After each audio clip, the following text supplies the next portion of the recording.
Musgrave ritual. An anomaly which often struck me in the character of my friend Sherlock Holmes was that, although in his methods of thought he was the neatest and most methodical of mankind, and although also he affected a certain quiet primness of dress, he was nonetheless, in his personal habits, one of the most untidy men that ever drove a fellow lodger to distraction. Not that I am in the least conventional in that respect myself. The rough-and-tumble work in Afghanistan, coming on the top of a natural bohemianism of disposition, has made me rather more lax than befits a medical man. But with me there is a limit, and when I find a man who keeps his cigars in the coal scuttle, his tobacco in the toe end of a Persian slipper, and his unanswered correspondence transfixed by a jackknife into the very center of his wooden mantelpiece, then I begin to give myself virtuous airs. I have always held, too, that pistol practice should be distinctly an open-air pastime, and when Holmes, in one of his queer humors, would sit in an armchair with his hair trigger and 100 boxer cartridges, and proceed to adorn the opposite wall with a patriotic VR done in bullet pox, I felt strongly that neither the atmosphere nor the appearance of our room was improved by it. Our chambers were always full of chemicals and of criminal relics which had a way of wandering into unlikely positions and of turning up in the butter dish or in even less desirable places. But his papers were my great crux. He had a horror of destroying documents, especially those which were connected with his past cases, and yet it was only once in every year or two that he would muster energy to docket and arrange them. For, as I have mentioned somewhere in these incoherent memoirs, the outbursts of passionate energy when he performed the remarkable feats with which his name is associated were followed by reactions of lethargy, during which he would lie about with his violin and his books, hardly moving, save from the sofa to the table. Thus month after month his papers accumulated, until every corner of the room was stacked with bundles of manuscript, which were on no account to be burned, and which could not be put away save by their owner. One winter's night, as we sat together by the fire, I ventured to suggest to him that, as he had finished pasting extracts into his commonplace book, he might employ the next 2 hours in making our room a little more habitable. He could not deny the justice of my request, so with a rather rueful face he went off to his bedroom, from which he returned presently pulling a large tin box behind him. This he placed in the middle of the floor, and squatting down upon a stool in front of it, he threw back the lid. I could see that it was already a third full of bundles of paper, tied up with red tape into separate packages. "There are cases enough here, Watson," said he, looking at me with mischievous eyes. "I think that if you knew all that I had in this box you would ask me to pull some out instead of putting others in." "These are the records of your early work, then?" I asked. "I have often wished that I had notes of those cases." "Yes, my boy, these were all done prematurely before my biographer had come to glorify me." He lifted bundle after bundle in a tender, caressing sort of way. "They are not all successes, Watson," said he, "but there are some pretty little problems among them. Here's the record of the Tarleton murders, and the case of Vanbury, the wine merchant, and the adventure of the old Russian woman, and the singular affair of the aluminium crutch, as well as a full account of Ricoletti of the club foot, and his abominable wife. And here, now this really is something a little recherché." He dived his arm down to the bottom of the chest, and brought up a small wooden box with a sliding lid, such as children's toys are kept in. From within he produced a crumpled piece of paper, an old-fashioned brass key, a peg of wood with a ball of string attached to it, and 3 rusty old discs of metal. "Well, my boy, what do you make of this lot?" he asked, smiling at my expression. "It is a curious collection. Very curious, and the story that hangs round it will strike you as being more curious still." "These relics have a history, then?" "So much so that they are history." "What do you mean by that?" Sherlock Holmes picked them up one by one and laid them along the edge of the table. Then he reseated himself in his chair and looked them over with a gleam of satisfaction in his eyes. "These," said he, "are all that I have left to remind me of the adventure of the Musgrave ritual." I had heard him mention the case more than once, though I had never been able to gather the details. "I should be so glad," said I, "if you would give me an account of it." "And leave the litter as it is," he cried mischievously. "Your tidiness won't bear much strain after all, Watson. But I should be glad that you should add this case to your annals, for there are points in it which make it quite unique in the criminal records of this, or I believe, of any other country. A collection of my trifling achievements would certainly be incomplete, which contained no account of this very singular business. You may remember how the affair of the Gloria Scott, and my conversation with the unhappy man, whose fate I told you of, first turned my attention in the direction of the profession which has become my life's work. You see me now, when my name has become known far and wide, and when I am generally recognized both by the public and by the official force as being a final court of appeal in doubtful cases. Even when you knew me first, at the time of the affair which you have commemorated in A Study in Scarlet, I had already established a considerable, though not a very lucrative, connection. You can hardly realize, then, how difficult I found it at first, and how long I had to wait before I succeeded in making any headway.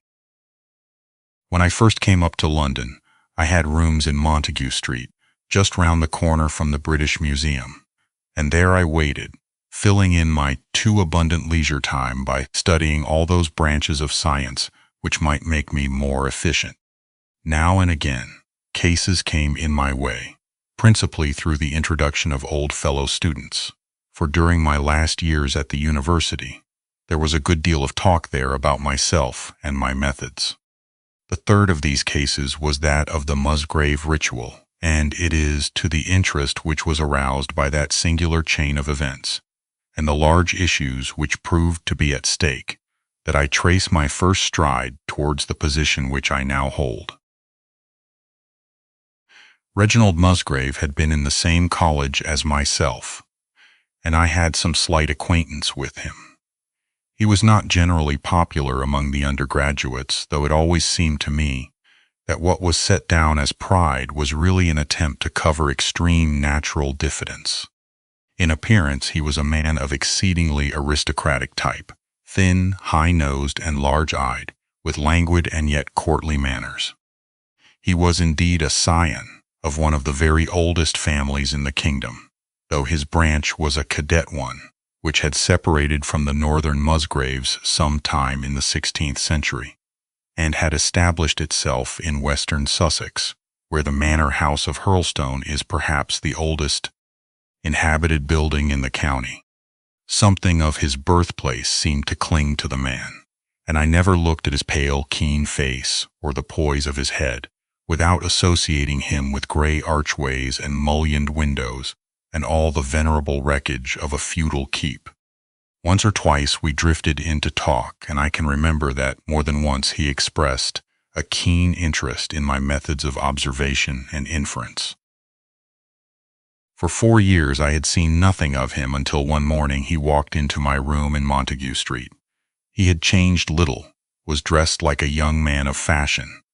He was always a bit of a dandy, and preserved the same quiet, suave manner which had formerly distinguished him. "How has all gone with you, Musgrave?" I asked, after we had cordially shaken hands. "You probably heard of my poor father's death," said he. "He was carried off about 2 years ago. Since then I have of course had the Hurlstone estates to manage, and as I am member for my district as well, my life has been a busy one. But I understand, Holmes, that you are turning to practical ends those powers with which you used to amaze us." "Yes," said I have taken to living by my wits." "I am delighted to hear it, for your advice at present would be exceedingly valuable to me. We have had some very strange doings at Hurlstone, and the police have been able to throw no light upon the matter.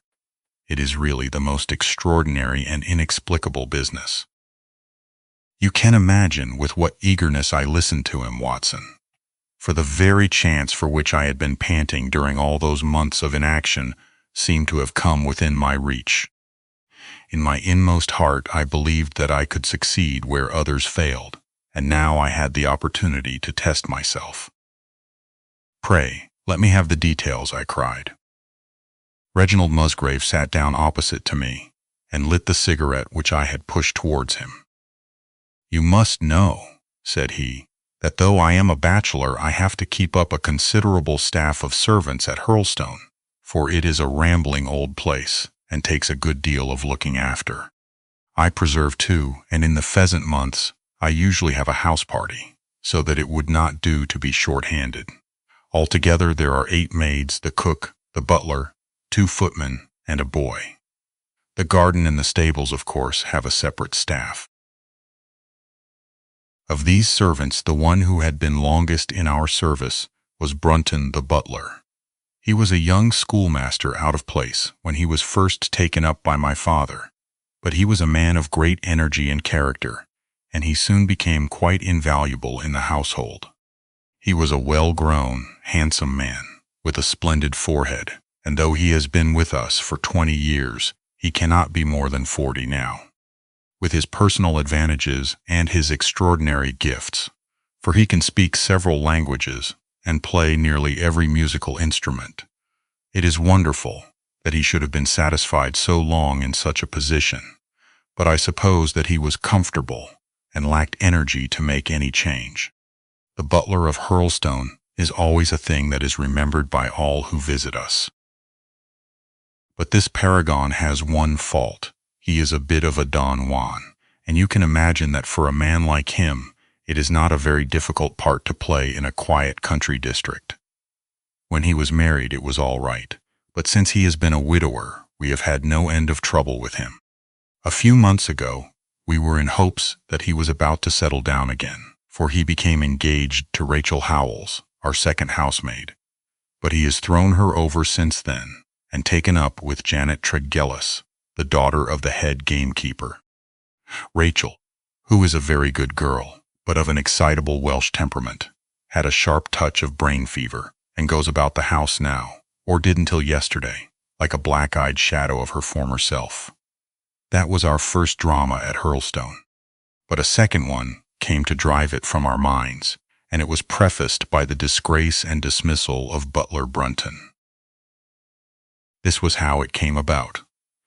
I have said that the man was intelligent, and this very intelligence has caused his ruin, for it seems to have led to an insatiable curiosity about things which did not in the least concern him.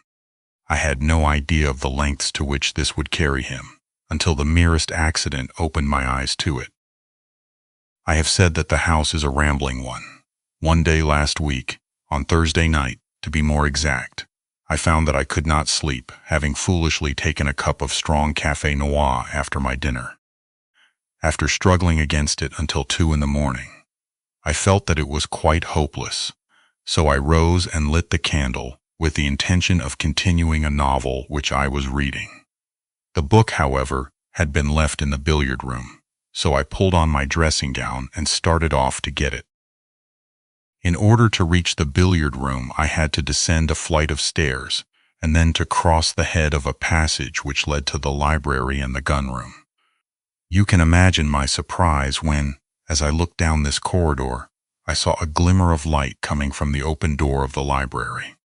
I had myself extinguished the lamp and closed the door before coming to bed. Naturally, my first thought was of burglars. The corridors at Hurlstone have their walls largely decorated with trophies of old weapons. From one of these I picked a battle-axe, and then, leaving my candle behind me, I crept on tiptoe down the passage and peeped in at the open door. Brunton, the butler, was in the library. He was sitting, fully dressed, in an easy chair, with a slip of paper which looked like a map upon his knee, and his forehead sunk forward upon his hand in deep thought. I stood dumb with astonishment, watching him from the darkness. A small taper on the edge of the table shed a feeble light, which sufficed to show me that he was fully dressed. Suddenly, as I looked, he rose from his chair, and walking over to a bureau at the side, he unlocked it and drew out one of the drawers. From this he took a paper, and returning to his seat, he flattened it out beside the taper on the edge of the table, and began to study it with minute attention. My indignation at this calm examination of our family documents overcame me so far that I took a step forward, and Brunton, looking up, saw me standing in the doorway. He sprang to his feet, his face turned livid with fear, and he thrust into his breast the chart-like paper which he had been originally studying. "So," said I, "this is how you repay the trust which we have reposed in you. You will leave my service tomorrow." He bowed with the look of a man who is utterly crushed, and slunk past me without a word. The taper was still on the table, and by its light I glanced to see what the paper was which Brunton had taken from the bureau. To my surprise, it was nothing of any importance at all, but simply a copy of the questions and answers in the singular old observance, called the Musgrave ritual. It is a sort of ceremony peculiar to our family, which each Musgrave for centuries past has gone through on his coming of age, a thing of private interest, and perhaps of some little importance to the archaeologist, like our own blazonings and charges, but of no practical use whatever. "We had better come back to the paper afterwards," said I. "If you think it really necessary," he answered, with some hesitation. To continue my statement, however, I relocked the bureau, using the key which Brunton had left, and I had turned to go when I was surprised to find that the butler had returned, and was standing before me. "Mr. Musgrave, sir," he cried, in a voice which was hoarse with emotion, "I can't bear disgrace, sir. I've always been proud above my station in life, and disgrace would kill me. My blood will be on your head, sir. It will, indeed, if you drive me to despair. If you cannot keep me after what has passed, then for God's sake let me give you notice and leave in a month, as if of my own free will. I could stand that, Mr. Musgrave, but not to be cast out before all the folk that I know so well." "You don't deserve much consideration, Brunton," I answered. "Your conduct has been most infamous. However, as you have been a long time in the family, I have no wish to bring public disgrace upon you. A month, however, is too long. Take yourself away in a week, and give what reason you like for going." "Only a week, sir," he cried in a despairing voice. "A fortnight, say at least a fortnight." "A week," I repeated, "and you may consider yourself to have been very leniently dealt with." He crept away, his face sunk upon his breast like a broken man, while I put out the light and returned to my room. For 2 days after this, Brunton was most assiduous in his attention to his duties. I made no allusion to what had passed, and waited with some curiosity to see how he would cover his disgrace. On the third morning, however, he did not appear, as was his custom, after breakfast, to receive my instructions for the day. As I left the dining room, I happened to meet Rachel Howells, the maid. I have told you that she had only recently recovered from an illness, and was looking so wretchedly pale and wan that I remonstrated with her for being at work. "You should be in bed," I said. "Come back to your duties when you are stronger." She looked at me with so strange an expression that I began to suspect that her brain was affected. "I am strong enough, Mr. Musgrave," said she. "We will see what the doctor says," I answered. "You must stop work now, and when you go downstairs just say that I wish to see Brunton." "The butler is gone," said she. "Gone? Gone where?" "He is gone. No one has seen him. He is not in his room." "Oh yes, he is gone, he is gone." She fell back against the wall with shriek after shriek of laughter, while I, horrified at this sudden hysterical attack, rushed to the bell to summon help. The girl was taken to her room, still screaming and sobbing, while I made inquiries about Brunton. There was no doubt about it that he had disappeared. His bed had not been slept in. He had been seen by no one since he had retired to his room the night before, and yet it was difficult to see how he could have left the house, as both windows and doors were found to be fastened in the morning. His clothes, his watch, and even his money were in his room, but the black suit which he usually wore was missing. His slippers, too, were gone, but his boots were left behind. Where, then, could Butler Brunton have gone in the night, and what could have become of him now? Of course, we searched the house from cellar to garret, but there was no trace of him. It is, as I have said, a labyrinth of an old house, especially the original wing, which is now practically uninhabited. But we ransacked every room and cellar without discovering the least sign of the missing man. It was incredible to me that he could have gone away leaving all his property behind him. And yet, where could he be? I called in the local police, but without success. Rain had fallen on the night before, and we examined the lawn and the paths all round the house, but in vain. Matters were in this state when a new development quite drew our attention away from the original mystery. For 2 days Rachel Howells had been so ill, sometimes delirious, sometimes hysterical, that a nurse had been employed to sit up with her at night. On the 3rd night after Brunton's disappearance, the nurse, finding her patient sleeping nicely, had dropped into a nap in the armchair, when she woke in the early morning to find the bed empty, the window open, and no signs of the invalid. I was instantly aroused, and with the 2 footmen started off at once in search of the missing girl. It was not difficult to tell the direction which she had taken, for, starting from under her window, we could follow her footmarks easily across the lawn to the edge of the mere, where they vanished close to the gravel path which leads out of the grounds.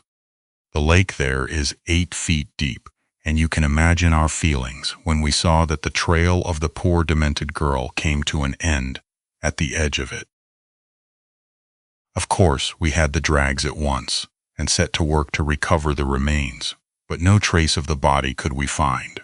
On the other hand, we brought to the surface an object of a most unexpected kind.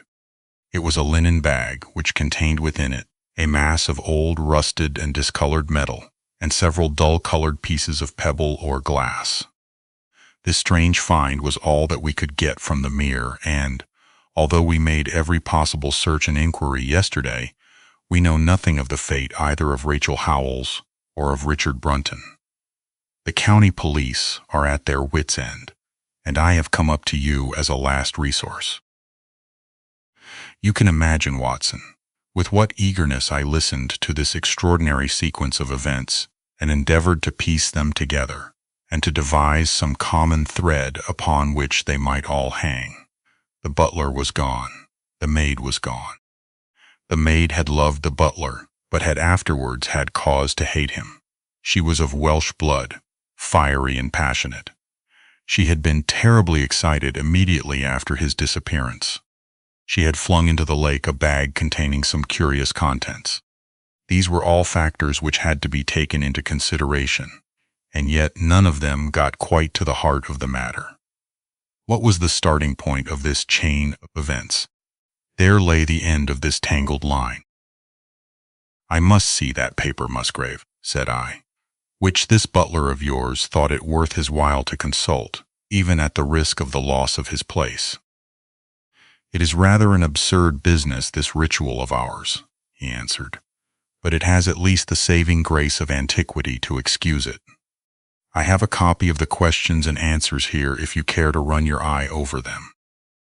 He handed me the very paper which I have here, Watson, and this is the strange catechism to which each Musgrave had to submit when he came to man's estate. I will read you the questions and answers as they stand. Whose was it? His who is gone. Who shall have it? He who will come. Where was the sun? Over the oak. Where was the shadow? Under the elm. How was it stepped? North by 10 and by 10, east by 5 and by 5, south by 2 and by 2, west by 1 and by 1, and so under. What shall we give for it? All that is ours. Why should we give it? For the sake of the trust. The original has no date, but is in the spelling of the middle of the 17th century, remarked Musgrave. I am afraid, however, that it can be of little help to you in solving this mystery. At least, said I, it gives us another mystery, and one which is even more interesting than the first. It may be that the solution of the one may prove to be the solution of the other. You will excuse me, Musgrave, if I say that your butler appears to me to have been a very clever man, and to have had a clearer insight than 10 generations of his masters. I hardly follow you, said Musgrave. The paper seems to me to be of no practical importance. But to me it seems immensely practical, and I fancy that Brunton took the same view. He had probably seen it before that night on which you caught him. It is very possible. We took no pains to hide it. He simply wished, I should imagine, to refresh his memory upon that last occasion. He had, as I understand, some sort of map or chart which he was comparing with the manuscript, and which he thrust into his pocket when you appeared. That is true. But what could he have to do with this old family custom of ours? And what does this rigmarole mean? I don't think that we should have much difficulty in determining that, said I.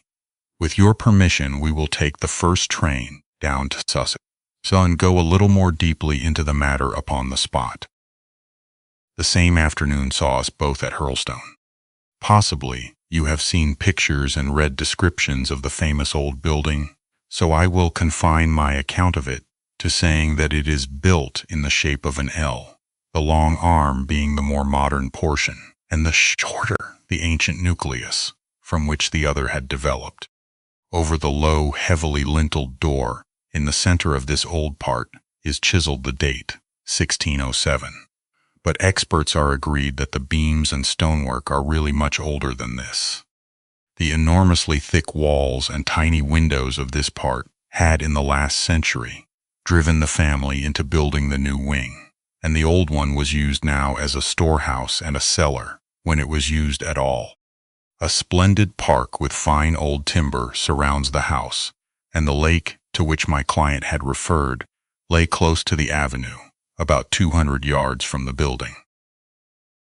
I was already firmly convinced, Watson, that there were not 3 separate mysteries here, but one only, and that if I could read the Musgrave ritual aright, I should hold in my hand the clue which would lead me to the truth concerning both the butler Brunton and the maid Howells. To that, then, I turned all my energies. Why should this servant be so anxious to master this old formula? Evidently because he saw something in it which had escaped all those generations of country squires, and from which he expected some personal advantage. What was it then, and how had it affected his fate? It was perfectly obvious to me, on reading the ritual, that the measurements must refer to some spot to which the rest of the document alluded, and that if we could find that spot, we should be in a fair way towards finding what the secret was which the old Musgraves had thought it necessary to embalm in so curious a fashion. There were 2 guides given us to start with, an oak and an elm.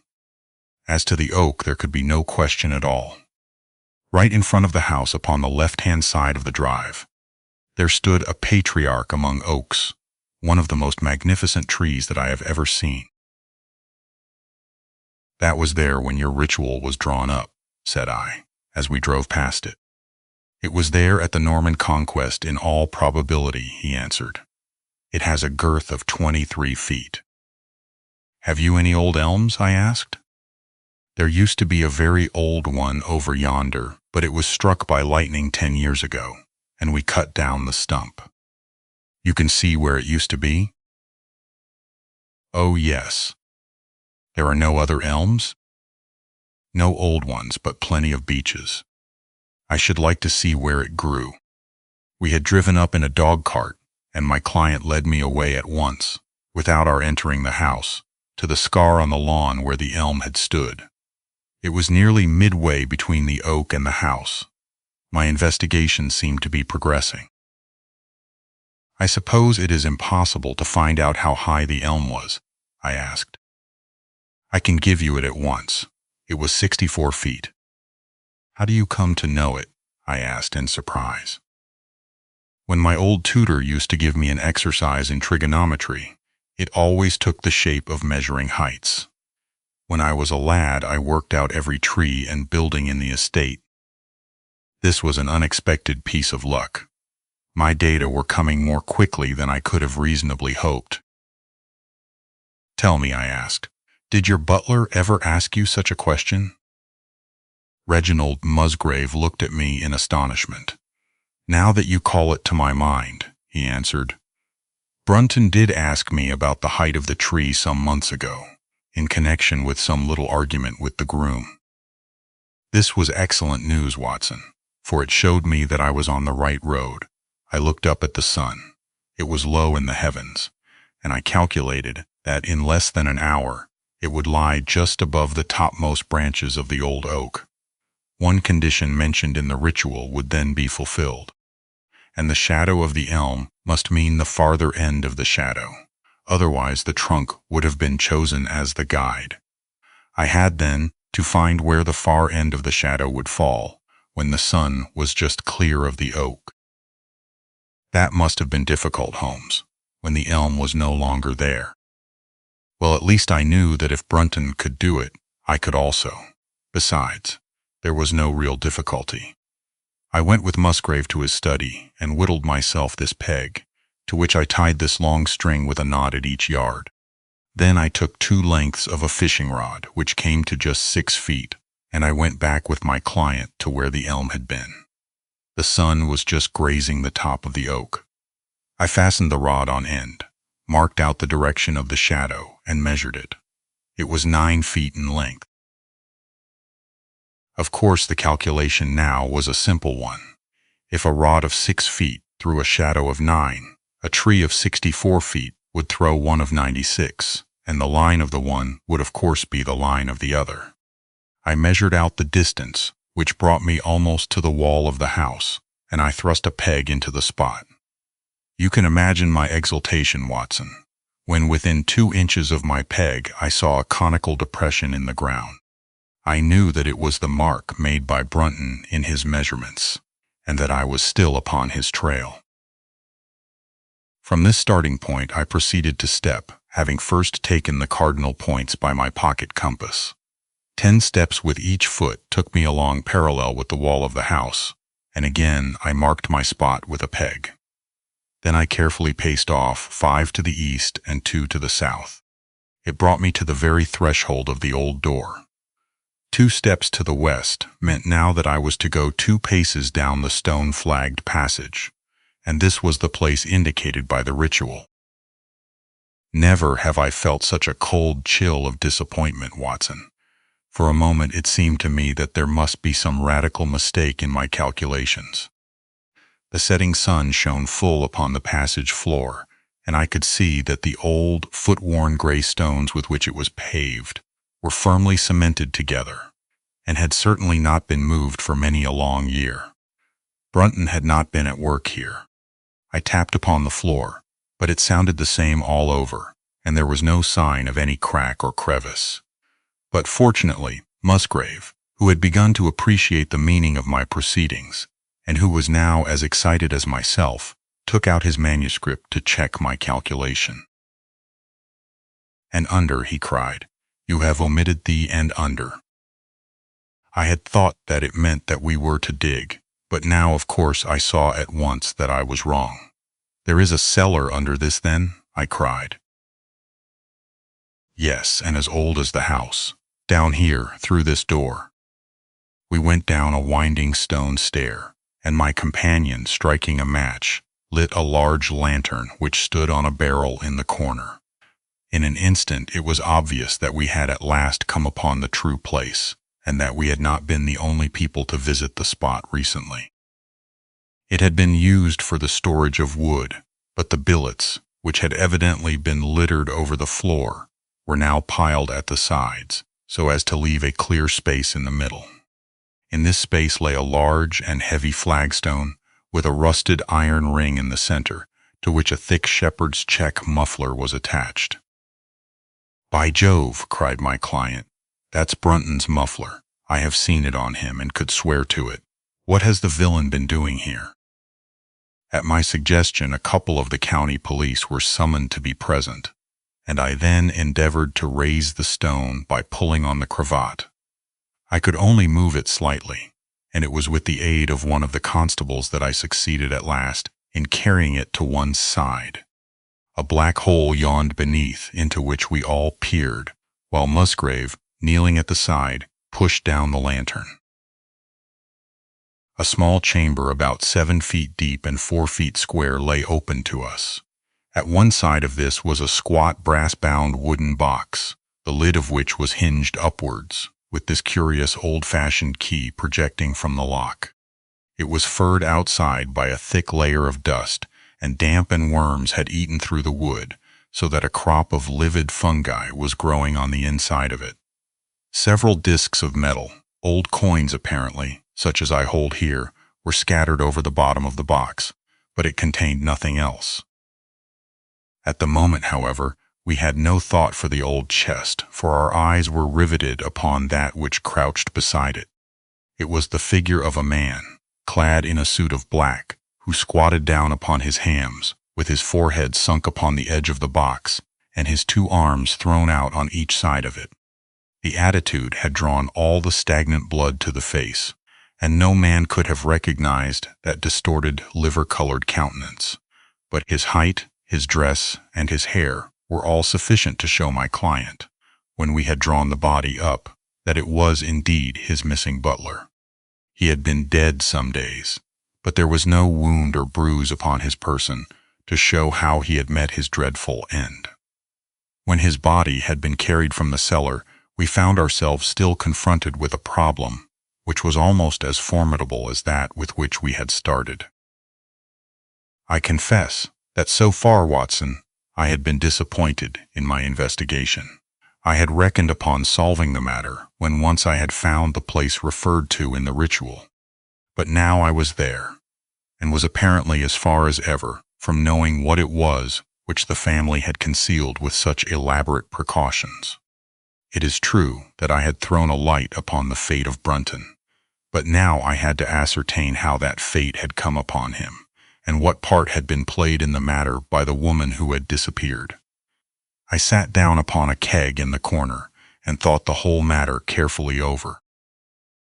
You know my methods in such cases, Watson. I put myself in the man's place and, having first gauged his intelligence, I try to imagine how I should myself have proceeded under the same circumstances.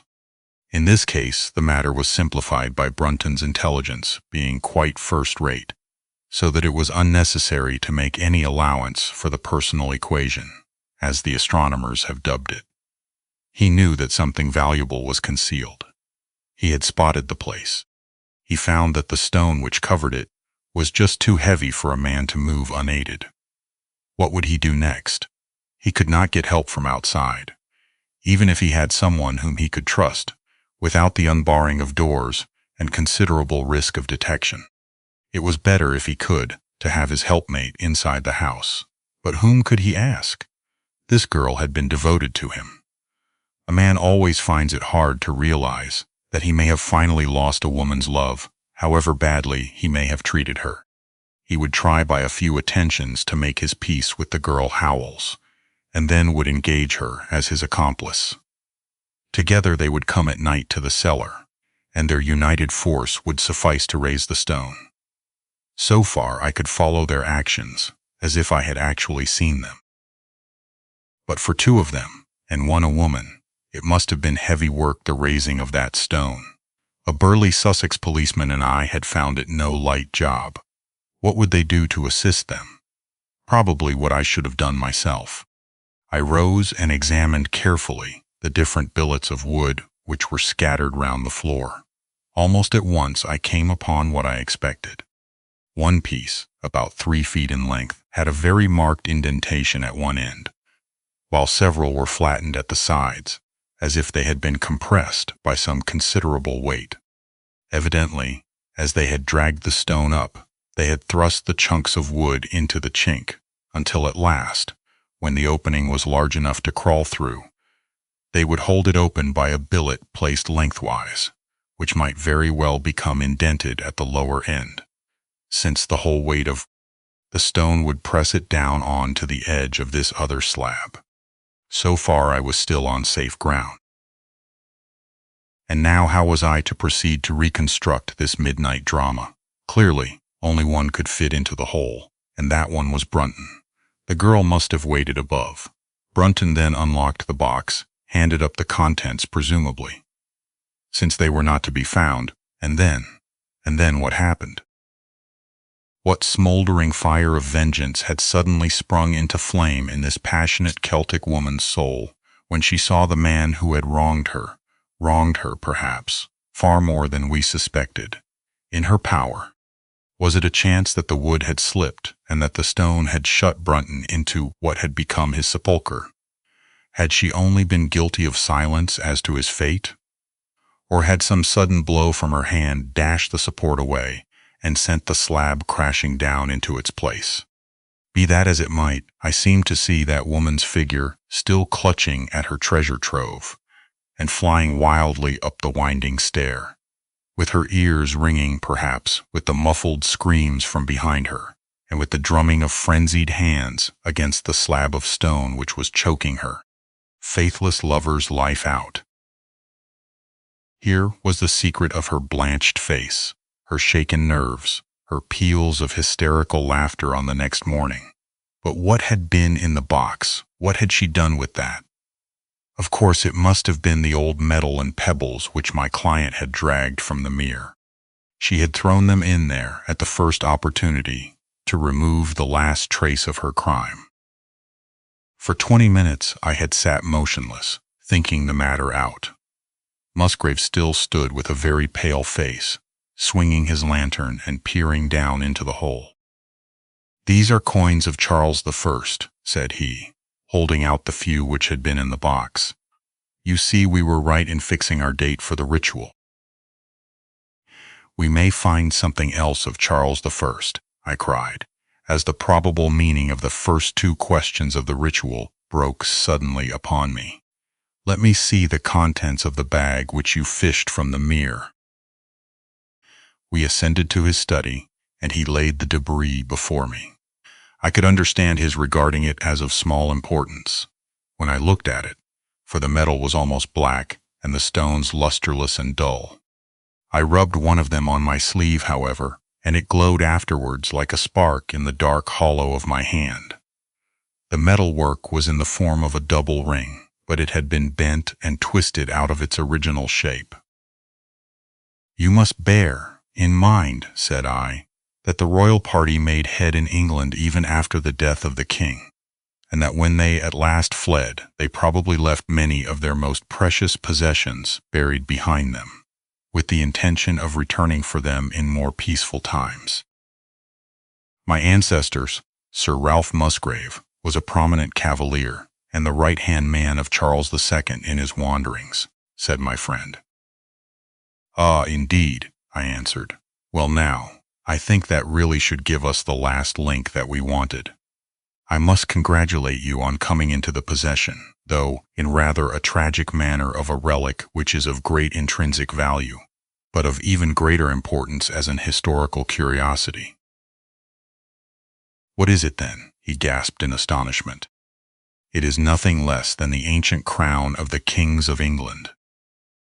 "The crown!" "Precisely. Consider what the ritual says. How does it run?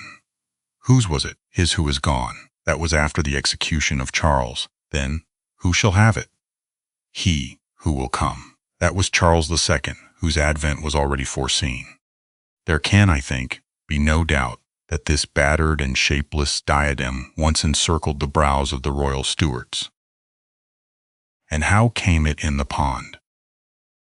Ah, that is a question that will take some time to answer, and with that I sketched out to him the whole long chain of surmise and of proof which I had constructed. The twilight had closed in, and the moon was shining brightly in the sky before my narrative was finished. "And how was it then that Charles did not get his crown when he returned?" asked Musgrave, pushing back the relic into its linen bag. "Ah, there you lay your finger upon the one point which we shall probably never be able to clear up. It is likely that the Musgrave who held the secret died in the interval, and by some oversight left this guide to his descendant without explaining the meaning of it. From that day to this, it has been handed down from father to son, until at last it came within reach of a man who tore its secret out of it and lost his life in the venture. And that's the story of the Musgrave ritual, Watson. They have the crown down at Hurlstone, though they had some legal bother and a considerable sum to pay before they were allowed to retain it. I am sure that if you mentioned my name, they would be happy to show it to you. Of the woman nothing was ever heard, and the probability is that she got away out of England and carried herself and the memory of her crime to some land beyond the seas." The end.